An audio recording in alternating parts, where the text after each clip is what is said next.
This is a story about economics, and it's a story about thinking about how economics works in the context of energy transfer. When I started the Lessons from Nature podcast, which was in 2023, one of the scientific domains that we discuss is economics. And I had an economics expert on with me, David Dorr, and we discussed the lens of economics through bee behaviors and human behaviors. And this is based on the book Honey is Money that I wrote with Dan Rome. And as I was recording the 4 episodes of the economics series with David, I was also thinking about my time at Pepco, which is an earlier story I told here. Pepco is the electric utility in Washington, D.C. And when I had a job there, I worked there in energy conservation. In particular, this thing called demand side management, which was basically efficiently matching supply and demand. And I've done things like that my whole life, was sort of optimally matching the energy coming in and the energy going out to the work that needs to be done. And that's the same thing. And so economics does that with money, and business does that with money in a different way at the level of work. And economics just does it with just energy itself, which is money, trying to balance things. And one of the things that I learned when I was recording this with David is something that I already knew about decision making and about at least how I decide things, and how the way that human beings conceptualize energy determines their decision making to a large degree, about both short-term thinking and long-term thinking. And so this story is about like decisions. So I have a model of how I decide, which is based on a balance scale that's balancing perception of value against perception of worth. So the idea is, if something has a value that's higher than the value of my worth, then I'll trade my work for that value. And specifically, and I'll put a picture of this below, what I trade is on this balance scale, there is 3 things on the left side of a balance scale and 3 things on the right side. On the left side, it's inspiration, motivation, and manipulation. And inspiration is a feeling, and motivation is a feeling, and manipulation is a feeling. And the inspirational feelings, which is the most valuable one, are feelings of like a bigger purpose, or being part of something important, something meaningful. People find meaning in inspiration. And the reason this is the most powerful force in terms of economic decision-making is because people are willing to volunteer their time and work and risk for no compensation if they feel inspired. You see this in religious structures and also military structures, is that people will at times volunteer to fight with the potential to die for no money if they believe in a cause. And that's interesting. I mean, that's an interesting aspect of decision making.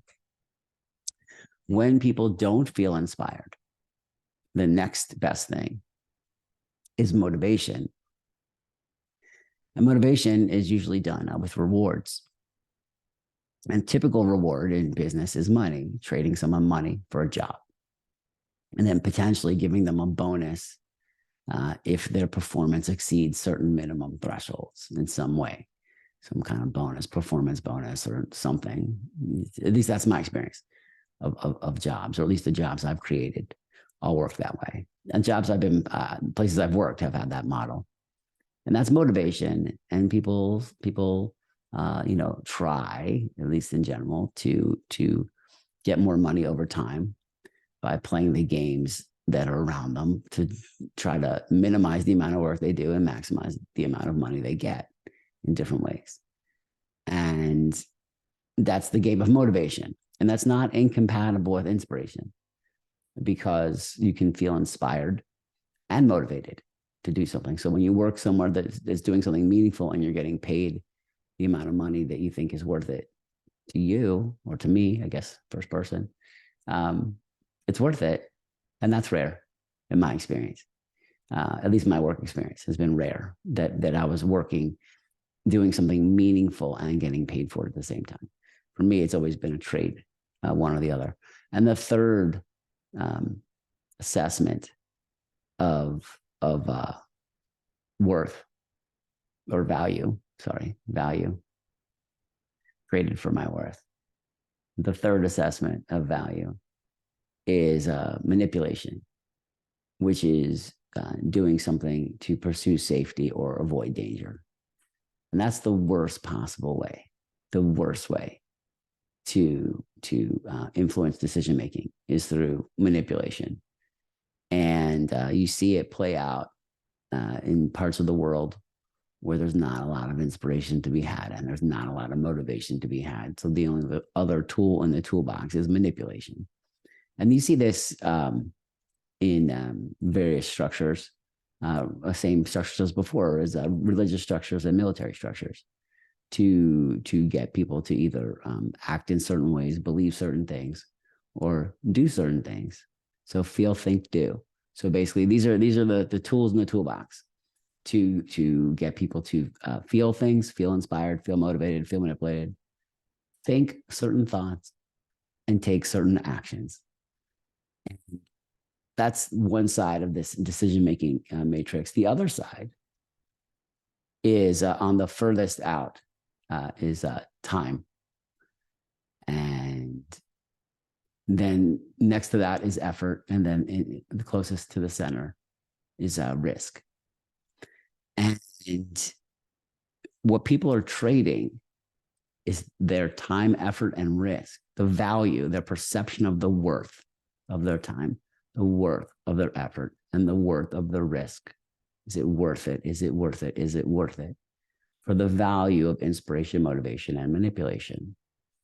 And this is done on an individual level by a person deciding, and also on macro levels in terms of like wars that countries have that are either supported by the people or not. Is it worth it? Is it worth it? Is it worth it? And going back to the ideas that I learned in when I was at Pepco about supply and demand, it's the same decision-making. Is it worth it? Is it worth it to build a new gigantic multi-billion-dollar power plant?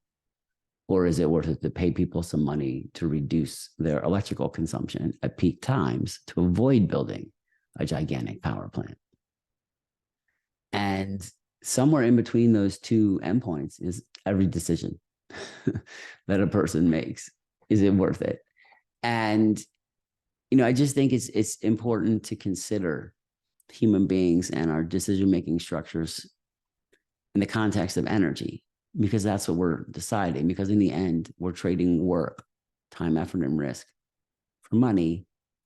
So of course, it makes sense that it works the same way as, should I build a new power plant? Should I go to college? Should I go to grad school? Should I get a PhD? Whatever the decision is that's an investment of risk and time. We're playing these games. And I think just basing the explanation on energy and energy decisions, instead of like this nebulous concept of money, is an important step in helping people understand what it is that we're doing here on this rock, going around this star at 19 miles per second.